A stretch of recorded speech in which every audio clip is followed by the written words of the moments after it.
அஸ்ஸலாமு அலைக்கும். நேற்று நம்ம அரைச்ச ஆப்பமாவு எப்படி ஃபர்மெண்ட் ஆகிருக்குன்னு நீங்களே பாருங்கள். இதுதான் சிம்பிள் மெத்தடு.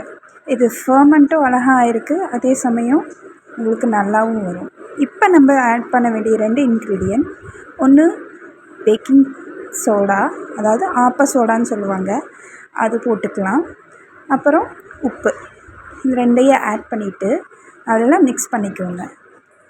கொஞ்சம் வாட்டர் தேவைப்பட்டால் ஆட் பண்ணி கொஞ்சம் வாட்ரி கன்சிஸ்டன்ஸுக்கு கொண்டு வந்துக்கோங்க. அவ்வளோதான், நம்ம மேட்டர் இப்போ ரெடி ஆயாச்சு. நெக்ஸ்ட்டு உங்களுக்கு 2 மெத்தடில் நான் ஆப்பம் ஊற்றி காமிச்சிருக்கேன். ஃபஸ்ட்டு ஆப்பச்சட்டி, ஆப்பக்கடாயின்னு சொல்லுவாங்க இல்லையா, அதில் ஊற்றி காமிச்சிருக்கேன். லைட்டாக ஆயில் ஸ்ப்ரிங்கிள் பண்ணிவிட்டு நல்ல ஒரு வேஸ்ட் கிளாத் வச்சு தொடச்சிட்டு, இப்போ ஆப்ப மாவை ஒரு கரண்டி எடுத்து சென்டரில் ஊற்றிக்கோங்க. ஊற்றிட்டு அப்படியே ஒரு சுற்றி விட்டுருங்க.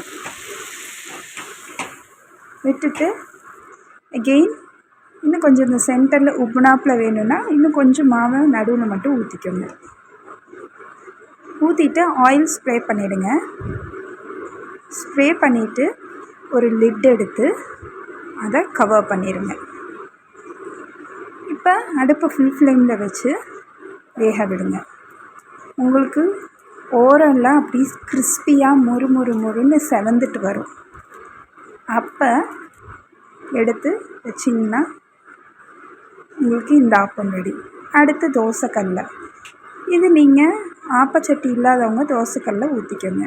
சேம் ப்ரொசீஜர் தான்.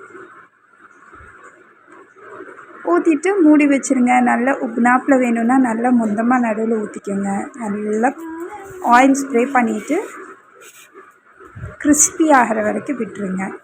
விட்டிங்கன்னா அழகாக உங்களுக்கு ஆப்பம் ரெடி. வாங்க மக்களே, சாப்பிடலாம்.